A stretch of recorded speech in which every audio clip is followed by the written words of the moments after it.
First of all, thank you for being here. We had between 3,000 and 4,000 people here tonight.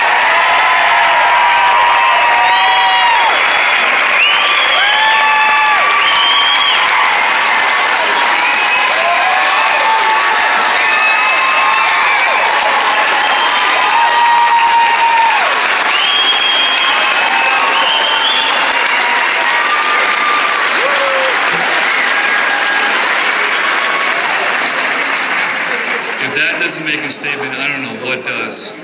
I want to thank those who are in the overflow areas, those who have been sitting in the gymnasium, in the 2 cafeterias, in the classrooms.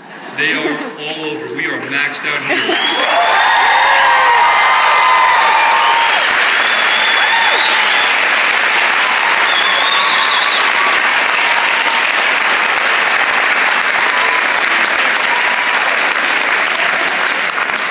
Those of you who don't know, it's my understanding that traffic was backed up all the way to Nichols Road. So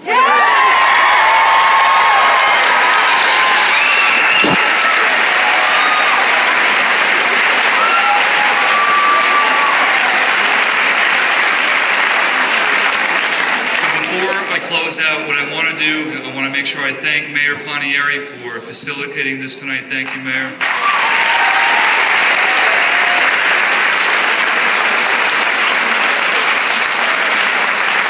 I want to thank PMCT, PATH, for sponsoring this event. I want to thank our security and custodial staff. It was much appreciated.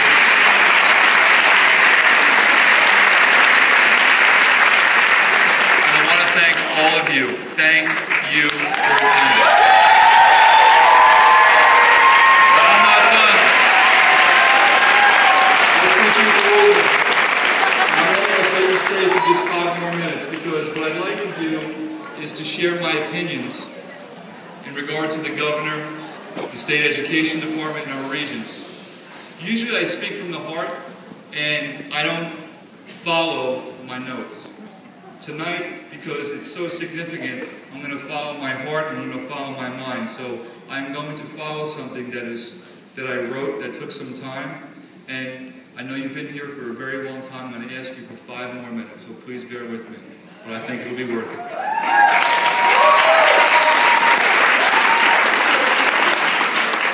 Let it be known that our children's liberties are not in the best interest of the State Education Department nor the governor of this great state of New York.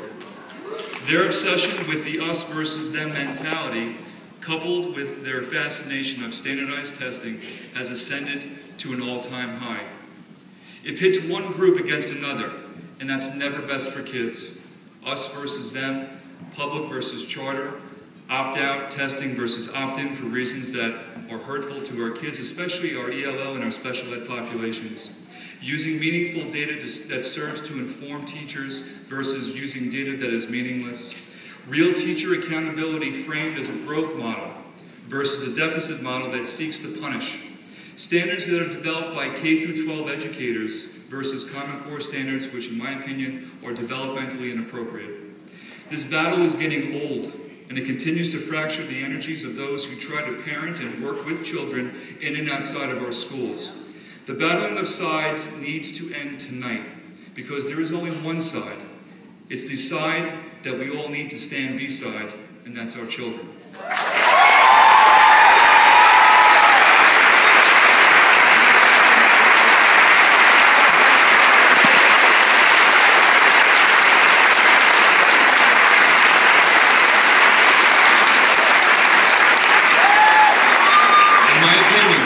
In my opinion, children have been shortchanged since No Child Left Behind. It hasn't worked. It has left millions of children behind, and that's ironic. The problem is we are now caught up in a new paradigm that this governor intends to ram down our literal throats. And I believe it's undemocratic and, in my humble opinion, unconstitutional. He is not the Commissioner of Education, even though he is trying extremely hard to act like one. We are at the apex of the us versus them mentality, and it shouldn't be this way. If our governor and regents would listen to the likes of Sir Ken Robinson, Andy Hargraves, Linda Darling-Hammond, they would learn quite a bit from these giants of educational transformation, not reformation. They seek to build school communities, believe in building each other up and trusting teacher and administrative professional judgment. They don't believe in linking student test scores to teacher and principal accountability. And from where I stand, the exact opposite is happening at this particular moment. And it's coming down like the hammer of Thor from up high. This is a real David versus Goliath story. Right now, Long Island is the Lexington and Concord of the public education revolution.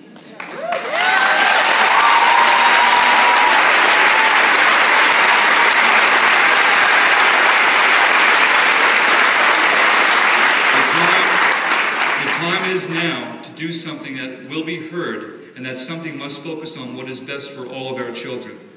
I believe in the liberty to teach a well-rounded education that focuses on true learning, not teaching to a test. The liberty ensures a child is ready to be socially, emotionally, and intellectually equipped for life as a productive citizen in our free and democratic society, once they exit our school system.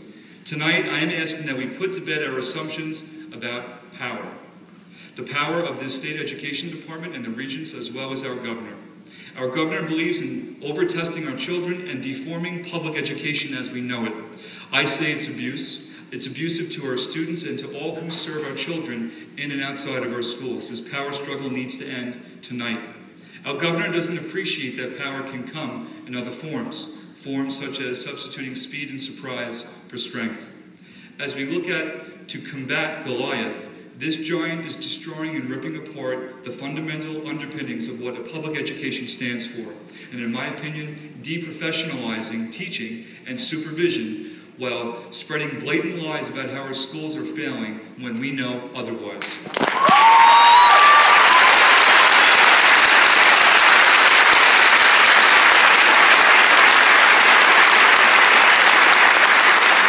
This man is withholding funds from our schools, hiding state aid numbers which aid our budget process. What kind of leader operates that way? To me, he's behaving as a bully who can care less about our children, and in my opinion, this needs to end tonight. And the question, I think, as Dr. Rella said, is how? You have heard from many smart people this evening, students, parents, teachers, administrators, who stand on the shoulders of liberty, the freedom to trust the judgment of local control for our children. As children enter our schools, they should do so without fear, where they take tests which don't truly reflect their ability. They believe the only things that matter are ELA and math. They don't think their scores don't just count for them, but they also count for the future employment of teachers and principals in which they care for and love. You have heard time and time again that the 3 through 8 tests are not only developmentally inappropriate for children, but SED continues to predict, like Nostradamus, how many students will fail before they even take the test. Coupled with the fact that these tests are longer than the SAT, the ACT, the GRE, MAT, NEAT test, and the bar exam. The same one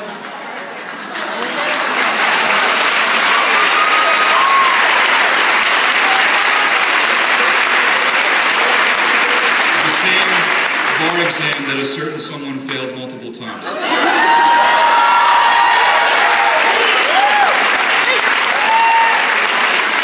But the funny thing about failing is that it should be looked at as an opportunity to learn. Look at Thomas Edison, Abraham Lincoln, Oprah Winfrey, J.K. Rowling, who all failed often before finding success. Instead, it will be used as a weapon, and I say enough already. Tonight is about David, powered by the courage and faith in finding Goliath's blind spot, the area of vulnerability on this giant. We must remember the powerful and the strong are not always what they seem. This weak spot in the name of what is truly best for our children has to do with parental discretion and choice.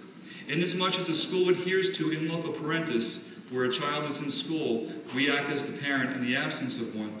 A parent's voice as to what they feel is best for their child must be honored. If a parent chooses to have their child refuse the 3 through 8 test, a school district's responsibility should be to honor that. Schools across New York State are having more and more of these requests every day. We must honor a parent's request with dignity. Many of us have sent thousands of emails and letters or have spoken to our legislators. I'm starting to become a bit more hopeful that things are changing. The problem is this window of opportunity is becoming slimmer by the day. Our school communities need to act swiftly, and they need to begin tonight. So here is what I need from all of you to move forward once you leave here tonight, if you can get out. Sleeping over. Superintendents, boards of education, school administrators, I implore you to support a parent's choice in refusing the state test in grades 3 through 8 on behalf of their children. If you are in attendance tonight, you may look to emulate what Shore and Wading River, Comswag, Southold, Greenport, and my district has set forth. Provide your parents the opportunity to opt their children out with dignity if they choose so. For all others in attendance, call the governor's office, contact your state assembly, men and women and senators by making appointments to see them. Continue to write these letters, informing them that the governor's proposal is not only bad for all children, but there's no research to prove that it would actually work. Do this every day.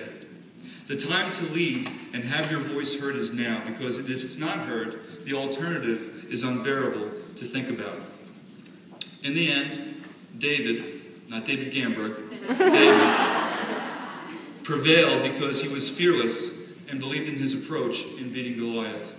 The liberties of a fundamental, well-rounded education can never be lost in and on our public schools. The arts, the humanities, athletics, extracurricular activities, these experiences are what enables our students to enrich themselves and take part in a free and democratic society.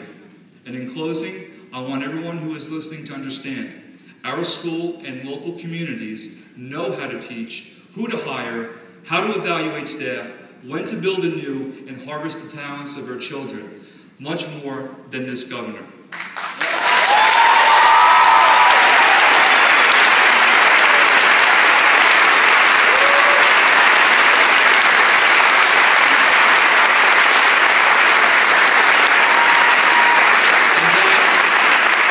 And that, my friends, is liberty, and liberty will reign in public education.